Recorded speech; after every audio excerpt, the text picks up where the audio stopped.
தொகுதி பங்கீடு அப்படிங்கிறது இன்னும் முழுமை பெறல 2 கட்சிகள்லையுமே பெருங்கட்சிகளை.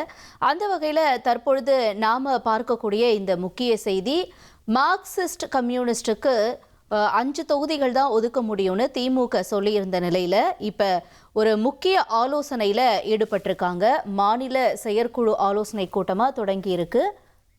கூடுதல் விவரங்களோட செய்தியாளர் சதீஷ் முருகன் இணைந்திருக்கிறார்.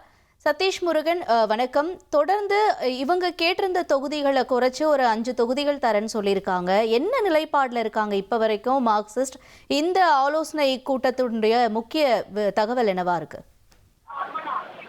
வணக்கம். மார்க்சிஸ்ட் கம்யூனிஸ்ட் கட்சிக்கு திமுக தொகுதி பங்கீடை பொறுத்தவரையில 5 தொகுதிகள் ஒதுக்க முடியும் என ஆரம்ப கட்டத்திலேயே திமுக பேச்சுவார்த்தை குழு என்பது முடிவு செய்து வைத்திருந்தது. ஆனால் கடந்த முறை 6 தொகுதியில் நின்ற நிலையில அதை விட கூடுதலாக இந்த முறை கேட்டு பெற வேண்டும் என்பதுதான் மார்க்சிஸ்ட் கம்யூனிஸ்ட் கட்சி முனைப்பு காட்டிய இந்த சூழல்ல 5 தொகுதிகள் என அவர்கள் அதை அறிவித்தவுடன் அதை ஏற்றுக்கொள்ள முடியாது என்கிற நிலைப்பாட்டிற்கு மார்க்சிஸ்ட் கம்யூனிஸ்ட் கட்சி சென்றது. குறிப்பாக சொல்ல வேண்டும் என்றால், எப்போதும் இல்லாத வகையில இந்த முறை மார்க்சிஸ்ட் கம்யூனிஸ்ட் கட்சி, இந்திய கம்யூனிஸ்ட் கட்சி ஆகிய 2 கட்சிகளும் ஒரே நேரத்துலதான் தேர்தல் தேர்தலில் தங்களுடைய தொகுதி பங்கீடு பேச்சுவார்த்தை இறுதி செய்தனர். ஆனால் இந்த முறை 5 தொகுதிகளுக்கு வழங்கியதுமே அதை ஒத்துக்கொண்டு இந்திய கம்யூனிஸ்ட் கட்சி முதற்கட்டமாக தொகுதி பங்கீட்டில் கையெழுத்திட்டனர். எனினும் மார்க்சிஸ்ட் கம்யூனிஸ்ட் கட்சியை பொறுத்தவரையில இந்த மாநில குழுவில் இருக்கக்கூடிய உறுப்பினர்களை ஒப்புதல் பெற வேண்டியது என்பது கட்சியினுடைய கட்டமைப்பு, அந்த அவருடைய சட்டத்திட்டத்தின்படி அவருடைய ஒப்புதல் பெற வேண்டியது கட்டாயமாகிறது. அந்த அடிப்படையில 2 நாட்களுக்கு முன்பு நடைபெற்ற மாநில குழு கூட்டத்தில் 6 தொகுதிகளுக்கு கீழ் சீட்டுகளை கேட்டு பெறக்கூடாது, 6 தொகுதிகள் என்பதை குறைந்தபட்சம் 6 தொகுதி என்பதை உறுதி செய்ய வேண்டும் என மாநில குழு உறுப்பினர்கள் பெரும்பான்மையானவர்கள் தங்களுடைய கருத்துக்களை தெரிவித்தனர். குறிப்பாக இந்த மாநில குழு கூட்டத்தில் கட்சியுடைய அகில இந்திய பொதுச் செயலாளர் MA பேபியும் கலந்து கொண்டார். தேசிய தலைமையை பொறுத்தவரையில இந்தியா முழுக்க இருக்கக்கூடிய அரசியல் சூழல் அடிப்படையில முடிவெடுக்க வேண்டும்.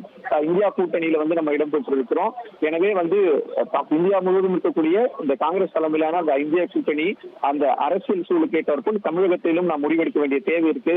எனவே கூடுதல் அழுத்தம் கொடுக்க வேண்டாம், 5 தொகுதிகளுக்கு ஒப்புக்கொள்ள முடியுமா என்ற அடிப்படையில் எல்லாம் விவாதம் முன்வைக்கப்பட்டதாக கூறப்படுகிறது. எனினும் மாநில குழு, அதாவது தமிழக மாநில குழு பொறுத்தவரையில தங்களுடைய தொகுதிகளின் எண்ணிக்கையில் குறைத்துக் கொள்ளக்கூடாது என்பதுல மிக தீர்க்கமாக இருந்தனர். எனவேதான் இந்த பேச்சுவார்த்தை என்பது இழுபறியில் ஈடுபட்டு வரக்கூடிய சூழல்ல மாநில குழு கூட்டம் என்பது நிறைவடைந்து தற்போது மீண்டும் இந்த மாநில செயற்குழு கூட்டம் என்பது 3வது முறையாக கூட்டப்பட்டு சென்னை தீநகரில் இருக்கக்கூடிய மார்க்சிஸ்ட் கம்யூனிஸ்ட் கட்சியினுடைய தலைமை அலுவலகத்தில் இந்த கூட்டம் என்பது நடைபெற்று வருவது குறிப்பிடத்தக்கது. மாநில செயலாளர் சண்முகம் தலைமையில ஒரு 15 பேர் கொண்ட மாநில செயற்குழு உறுப்பினர்கள் இந்த கூட்டத்தில் கலந்து கொண்டு மாநில குழுவில் தங்களுடைய நிர்வாகிகள் வைத்த மாவட்ட நிர்வாகிகள் வைத்த அந்த கருத்துக்களை மீண்டும் விவாதித்து 6 தொகுதிகளை இறுதி செய்யலாமா என்பது குறித்து மீண்டும் விவாதிக்கிறார்கள். நேற்றைய தினம் மார்க்சிஸ்ட் கம்யூனிஸ்ட் கட்சியுடைய மாநில செயலாளரும் திமுக பேச்சுவார்த்தை குழுவும் மீண்டும் தங்களுடைய பேச்சுவார்த்தை கூட்டணி பேச்சுவார்த்தையில் ஈடுபட்டுள்ள தற்பொழுது நேற்றைய தினம் திமுக தரப்பில் சொல்லப்பட்ட கருத்துக்களை செயற்குழு கூட்டத்தில் மீண்டும் விவாதத்திற்கு முன்வைக்கப்படும். தேவை என்றால் மாநில குழு கூட்டம் மீண்டும் கூட்டப்பட்டு அங்கு இறுதி முடிவு எடுப்பதற்கான வாய்ப்புகள் இருப்பதாகவே தற்போது தகவல்கள் வெளியாக இருக்கிறது. 1,27,00,000 மனங்களை வென்ற தந்தி டிவி யூடியூப் சேனல். தவிர்க்க முடியாத தம்ப்நெயில்ஸ், கலக்கலான கான்டென்ட்ஸ். நீங்களும் இந்த குடும்பத்தில் இணைய இப்பவே சப்ஸ்கிரைப் பண்ணுங்க. அசுரபலம் கொண்ட எங்கள் டிஜிட்டல் கரங்களில் உங்கள் விளம்பரங்களை சேர்க்க வாட்ஸ்அப் பண்ணுங்க. 8939888838. Email advtthanditv@dttv.in.